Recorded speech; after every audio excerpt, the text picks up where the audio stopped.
ഞാൻ കുമ്പസാരിക്കാറുണ്ടായിരുന്നു, മുടക്കം കൂടാതെ. എന്റെ കുമ്പസാരം ഒരുപാട് കള്ളത്തരങ്ങളും മറച്ചുവെക്കലും നിറഞ്ഞതായിരുന്നു.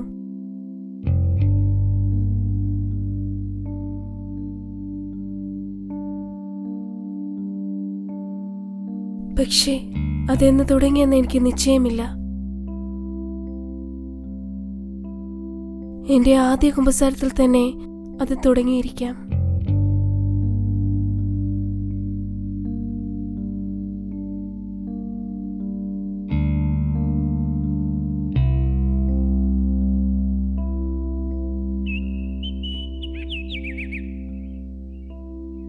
എന്റെ ബാല്യം ഒറ്റപ്പെടലിന്റെയും കണ്ണുനീരിന്റെയും നടുവിലായിരുന്നു. എനിക്കൊരു അനുജൻ പിറന്നതോടെ എന്നെ ആരും ശ്രദ്ധിക്കാതെയായി. ഇതെല്ലാം അവന് മാത്രമുള്ളതായിരുന്നു. എനിക്ക് കളിക്കാൻ ഒരു സോപ്പ് കവറും ഉപയോഗിച്ചു കഴിഞ്ഞ ഒരു പൗഡർ ടിന്നും മാത്രം. അവൻ എന്താവശ്യപ്പെട്ടാലും അത് വാങ്ങി നൽകാൻ പപ്പയ്ക്കും അമ്മയ്ക്കും ഒരു മടിയുമില്ലായിരുന്നു. ഞാൻ എന്തെങ്കിലും ചോദിച്ചാൽ നീ പെണ്ണല്ലേ എന്ന് പറയും.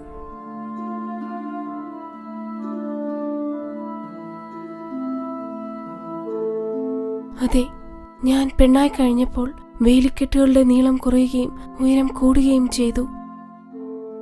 കൂടെ പഠിക്കുന്ന ആൺകുട്ടികളോടൊന്നും മിണ്ടിയാൽ, അവരെ നോക്കിയൊന്ന് ചിരിച്ചാൽ, അമ്മ എനിക്ക് തന്ന ശിക്ഷകൾ ഇപ്പോഴും ഈ ശരീരത്തിലുണ്ട്. അനിയന്റെ വക ചീത്തവിളി വേറെയും.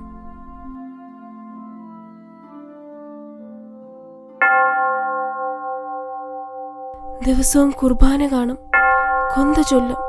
പക്ഷേ മകളെ സ്നേഹിക്കാൻ അറിയില്ല. മറ്റുള്ള അമ്മമാർ മക്കളെ സ്നേഹിക്കുന്നത് കാണുമ്പോൾ ഈ തള്ളയെ ഞാൻ ഉള്ളൊരുക്കി ശപിച്ചിട്ടുണ്ട് പലതവണ.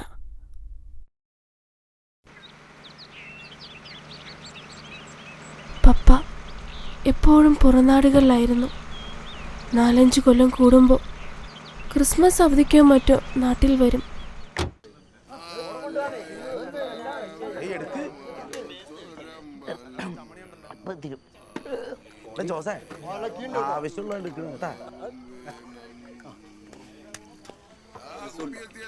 പപ്പയുടെ വരവും പോക്കും എന്നും ഇങ്ങനെയായിരുന്നു. പപ്പയുടെ സ്നേഹം അനുഭവിക്കാനുള്ള ഭാഗ്യവും എനിക്കുണ്ടായില്ല.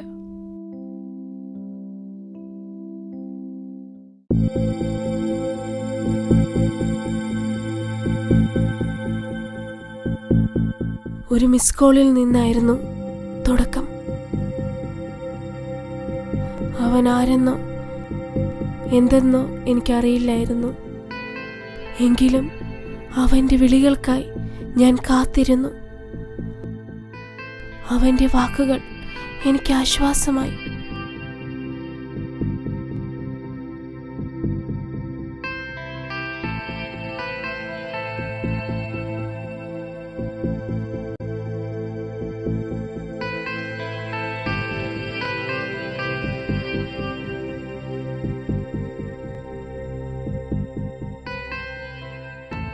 ഞാൻ ഒരിക്കലും അനുഭവിച്ചിട്ടില്ലാത്ത സ്നേഹവും കരുതലും എനിക്ക് അവനിൽ നിന്ന് കിട്ടി. പക്ഷേ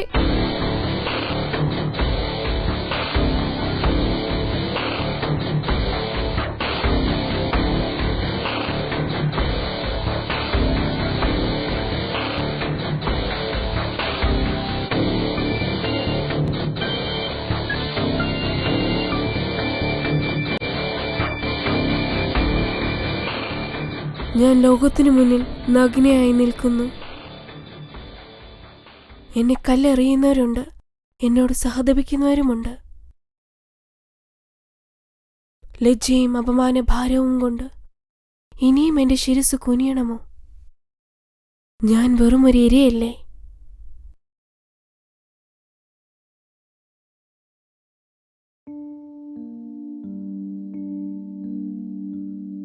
ഇര ഇര ആരാ ഇര? ആരാ ഇര അല്ലാത്തത്? ഞാൻ ജനിച്ചപ്പോ പാതി തളർന്നവനായിരുന്നില്ലല്ലോ. ഞാൻ നടക്കുമായിരുന്നില്ലേ? ഞാൻ ഓടുമായിരുന്നില്ലേ? പിന്നെ ആരാ എന്നെ ഇങ്ങനെ ആക്കിയത്? ആരാ എന്നെ വേട്ടയാടിയ വേട്ടക്കാരൻ? ദൈവമോ അതോ ഞാനോ? അതോ ഇന്റർനെറ്റ് കഫേയിലെ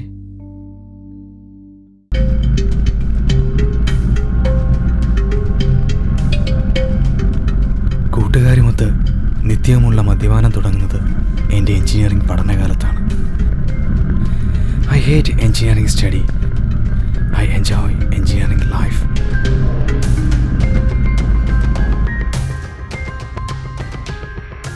ഞാൻ ആദ്യമായി മദ്യം രുചിച്ചത് ഒരു ക്രിസ്മസ് നാളിലാണ്. അന്ന് പപ്പ കുവൈത്തിൽ നിന്നും അവധിക്ക് വന്ന സമയം. എല്ലാവരും പാതിരാ കുർബാനയ്ക്ക് പോയ നേരം ഞാൻ പപ്പ കൊണ്ടുവന്ന വിദേശ മദ്യക്കുപ്പിയിൽ തൊട്ടു. അന്ന് എനിക്ക് 14 വയസ്സ്. പപ്പ അത് കണ്ടുപിടിച്ചു. എന്നെ തല്ലിയില്ല, ശാസിച്ചില്ല. പപ്പ പറഞ്ഞു അഭിമാനത്തോടെ, നീ ഇന്നു മുതൽ ഒരാണായിരിക്കുന്നു. പിന്നെ പാതി തളരും വരെ ഇടവിട്ടും മുടക്കമില്ലാതെയും തുടർന്നു. എൻ്റെ കൂട്ടുകാർക്കെല്ലാം അറിയാം, എൻ്റെ പപ്പ എനിക്ക് അയക്കുന്ന പോക്കറ്റ് മണി ഞാൻ പാർട്ടികൾക്കും യാത്രകൾക്കും വേണ്ടിയേ ഉപയോഗിക്കൂ എന്ന്. ഒരിക്കലും ഒരു സ്ത്രീയെ അറിയാൻ വേണ്ടി ഞാനത് ഉപയോഗിച്ചിട്ടില്ല. എനിക്കതിഷ്ടമല്ല. എനിക്കിഷ്ടം പോൺ മൂവീസ് കാണുന്നതിലായിരുന്നു. എനിക്ക് ഈ മനോവൈകല്യം കിട്ടിയത് എങ്ങനെയാണെന്നറിയില്ല.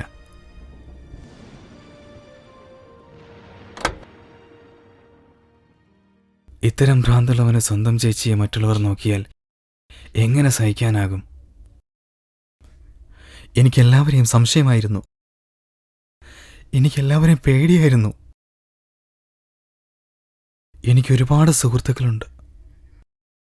പക്ഷേ ഞാൻ ഒരുത്തരെയും ഇന്നേവരെ എൻ്റെ വീട്ടിൽ കൊണ്ടുവന്നിട്ടില്ല.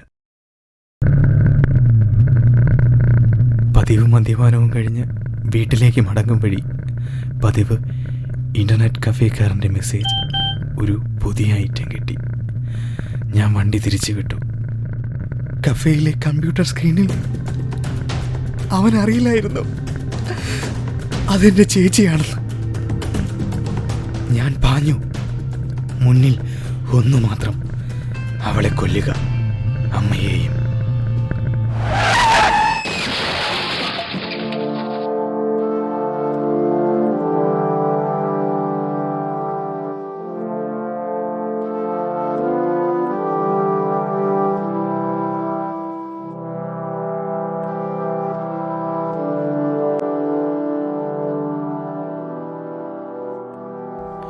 ഒരു വേട്ടക്കാരനാകാൻ എനിക്ക് കഴിഞ്ഞില്ല. അതിനു മുമ്പേ ഞാൻ ഇരയായി.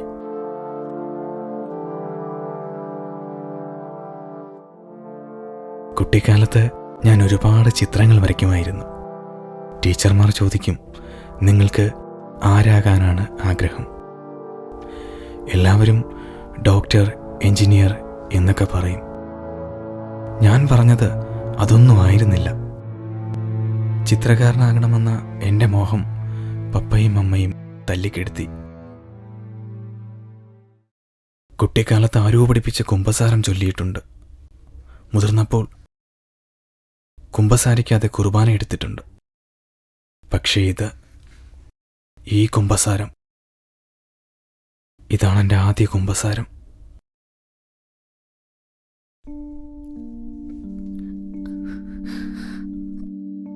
എല്ലാ തെറ്റും എന്റേതാ, ഞാൻ സമ്മതിച്ചു. പക്ഷേ ഒന്നും ഞാൻ മനഃപൂർവ്വം ചെയ്തതല്ല. ഞാൻ അറിഞ്ഞുകൊണ്ടൊരു ദ്രോഹവും എൻ്റെ മകനോ മക്കൾക്കോ ചെയ്തിട്ടില്ല. ഒരമ്മയ്ക്കതിനാവോ? മക്കളെ നല്ല രീതിയിൽ വളർത്തണം. പ്രത്യേകിച്ച് പെൺമക്കളെ പാവങ്ങളിൽ വീഴാതെ നോക്കണം. അത്രയും ഞാൻ ചെയ്തിട്ടുള്ളൂ. അതെത്ര വലിയ പാപമാണെന്ന് എനിക്കറിയില്ലായിരുന്നു.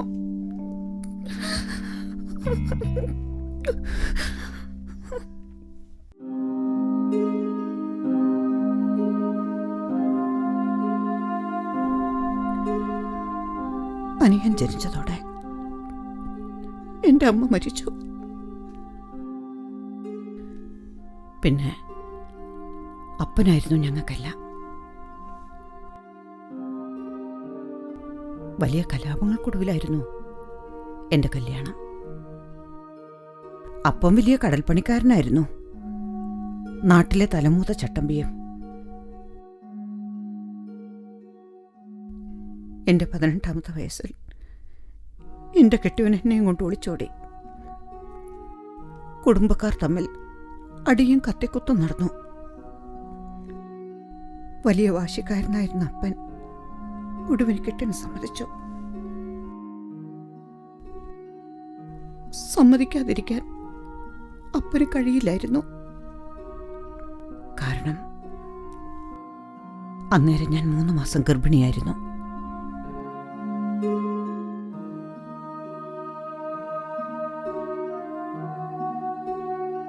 എൻ്റെ കുരിശ് പിടിച്ചുള്ള കല്യാണത്തിന് അപ്പം ബന്ധുക്കളെയൊന്നും കൂട്ടിയില്ല.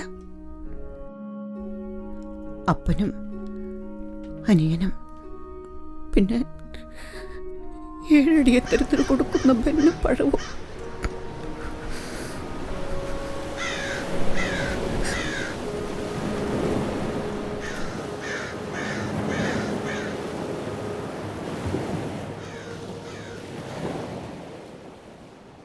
അന്ന് എന്നെ ഗർഭിണിയാക്കിയവൻ എന്നെ കെട്ടി.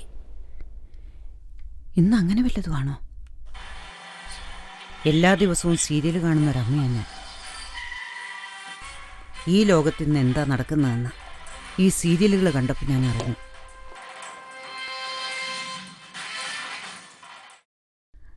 സ്നേഹമുള്ള അമ്മമാര് എങ്ങനെയാ പെൺമക്കളെ പുറത്തിറക്കുന്നത്? ഞാൻ ഉള്ളൊരുക്കി പ്രാർത്ഥിച്ചത് എൻ്റെ പൊന്നുമോൾക്ക് വേണ്ടിയായിരുന്നു. അവൾക്കൊരാപത്തും വരുത്തല്ലേ കർത്താവേന്ന്.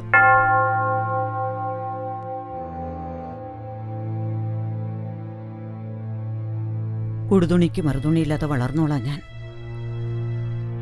പട്ടിണിയും ദീനവും അല്ലാതെ ഞങ്ങൾക്കൊന്നുമില്ലായിരുന്നു. ഈ നാട്ടിൽ നിന്ന് ആണുങ്ങളൊക്കെ പാസ്പോർട്ട് എടുത്ത് ഗൾഫിൽ പോയപ്പോൾ എൻ്റെ കെട്ടിയവനും പോയി. എൻ്റെ മോൻ പറഞ്ഞപ്പോൾ ഞങ്ങൾക്കൊരു വലിയ വീട് വെക്കാനൊത്തു. അതവൻ്റെ ഭാഗ്യം കൊണ്ടാണെന്ന് ഞങ്ങൾ വിശ്വസിച്ചു. അതുകൊണ്ട് അവനെ ഞങ്ങൾ കൂടുതൽ ലാളിച്ചു. എൻ്റെ മകളോട് സ്നേഹമില്ലാത്തതുകൊണ്ടല്ല, അവളെക്കുറിച്ച് പേടിയുള്ളതുകൊണ്ട് ഞാൻ അവളെ തല്ലിയും പിടിക്കുകയും ചെയ്തത്. എനിക്കൊന്നും അറിഞ്ഞൂടാ. എല്ലാം എൻ്റെ തെറ്റ്.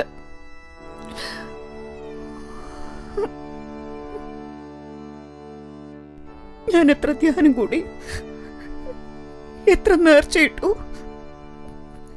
എത്ര നോമ്പെടുത്തു, എന്നിട്ടും എൻ്റെ കുടുംബം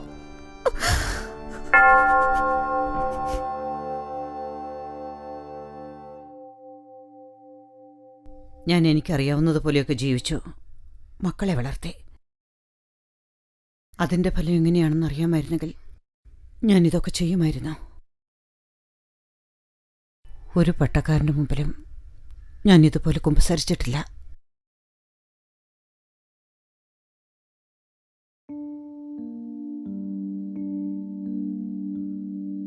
എനിക്ക് 68 വയസ്സായി.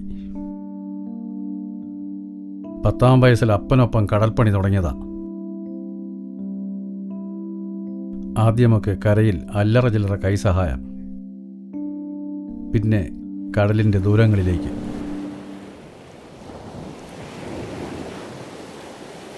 ഒരു വലിയ കുടുംബമായിരുന്നു അപ്പൻ്റേത്. മക്കളായിട്ട് ഞങ്ങൾ 7 പേർ. കുടുംബം പോറ്റാൻ ഏത് വലിയ കാറിലും കോളിലും കടൽ കടന്നു പോകുന്ന അപ്പനെ കണ്ട് വളർന്നവനാണ് ഞാൻ. ജീവിക്കണമെങ്കിൽ മരണത്തെ മുറിച്ചു കടന്നു പോകണമെന്ന് അപ്പൻ എപ്പോഴും ഞങ്ങളോട് പറയുമായിരുന്നു.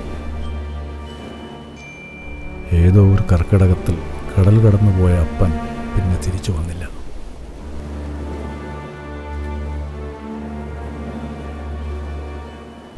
ഒരു തൊഴിൽ രഹിതനായ എനിക്ക് 21-ാം വയസ്സിൽ കല്യാണം കഴിക്കേണ്ട സാഹചര്യമുണ്ടായി. അന്ന് തുടങ്ങിയ നെട്ടോട്ടം ഇന്നോളം അവസാനിച്ചിട്ടില്ല.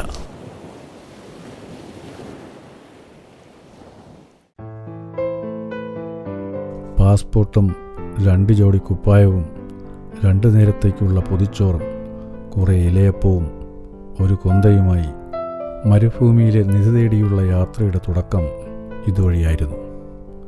ഞങ്ങൾ 7 പേർ കാൽനടയായി 6 കിലോമീറ്റർ അകലെയുള്ള റെയിൽവേ സ്റ്റേഷനിലേക്ക്. എങ്ങനെയും ജീവിക്കണം, കുടുംബം പോറ്റണം, അതുമാത്രമായിരുന്നു മുന്നിലുണ്ടായിരുന്നത്. ആ യാത്ര അങ്ങനെ പല പല അതിരുകൾ ഭേദിച്ച് കടന്നുപോയി. ആദ്യം മസ്കറ്റ്, പിന്നെ സൗദി, കുവൈറ്റ്, ദുബായ്, ഖത്തർ, ഇംഗ്ലണ്ടിൽ വിസിറ്റിംഗ് വിസയിലെത്തി 3 കൊല്ലം അനധികൃത കുടിയേറ്റം. ഏറ്റവും ഒടുവിൽ അഫ്ഗാനിലെ പട്ടാള ക്യാമ്പിൽ പല പല പേരുകളിൽ, പല പാസ്പോർട്ടുകളിൽ നീണ്ട 47 വർഷം. ചെയ്യാത്ത ജോലികളില്ല. വിരസവും കഠിനവുമായ ജീവിതത്തിൽ നിന്ന് ആശ്വാസം കണ്ടെത്തുന്നത് നാട്ടിലേക്കുള്ള വരവിലാണ്. പഴയ കൂട്ടുകാരുമൊത്ത് പഴയ കാലവും തമാശകളും കൈമാറി ഒന്നുറങ്ങി ഉണരുമ്പോഴേക്കും മടക്കയാത്രയ്ക്കുള്ള സമയമാവും. അതിനിടയിൽ മക്കളോടൊത്തൊരു യാത്ര, ഒരു സിനിമ കാണൽ, അതിനൊന്നും എനിക്ക് കഴിഞ്ഞിരുന്നില്ല. അങ്ങനെയൊന്ന് ഒരിക്കലും ഞാൻ ചിന്തിച്ചിട്ടില്ലെന്നതാണ് സത്യം. എൻ്റെ കഷ്ടപ്പാടും വേദനയും അവരെ അറിയിക്കാതെ അവരുടെ എന്ത് ആവശ്യവും ഞാൻ സാധിച്ചു കൊടുക്കുമായിരുന്നു. നല്ല ഭക്ഷണം, നല്ല വസ്ത്രങ്ങൾ, നല്ല ജീവിത സൗകര്യങ്ങൾ എല്ലാം ഞാൻ അവർക്ക് നൽകി. എൻ്റെ മക്കൾ മറ്റുള്ളവരെക്കാൾ ഉയരത്തിൽ നിൽക്കണമെന്ന് ഞാൻ ആഗ്രഹിച്ചു. എവിടെയൊക്കെയോ പിഴച്ചു. സ്വന്തം അപ്പനിൽ നിന്നും മക്കൾക്ക് കിട്ടേണ്ടത് ഇത് മാത്രമായിരുന്നില്ലെന്ന് അറിയാനുള്ള വിവേകം എനിക്കില്ലാതെ പോയി. എൻ്റെ സാമീപ്യം, എൻ്റെ സ്നേഹം, അതൊന്നും അവർക്ക് നൽകാൻ എനിക്കായില്ല. ജീവിതം കെട്ടിപ്പൊക്കാനുള്ള നെട്ടോട്ടത്തിനിടയിൽ അമൂല്യമായതൊക്കെയും നഷ്ടമായി. മാപ്പ് മക്കളെ, മാപ്പ്. കരയാൻ ഇനി കണ്ണുനീർ ബാക്കിയില്ല. പള്ളിക്കുള്ളിൽ കടന്നാൽ എല്ലാവരും വിശുദ്ധരും മാലാഖമാരുമാണ്. പുറത്തേക്കിറങ്ങിയാൽ ചെകുത്താന്മാരും. അവർ ഞങ്ങളെ ഊരുവിലക്കി. അവർ ഞങ്ങളെ ആട്ടിയോടിച്ചു.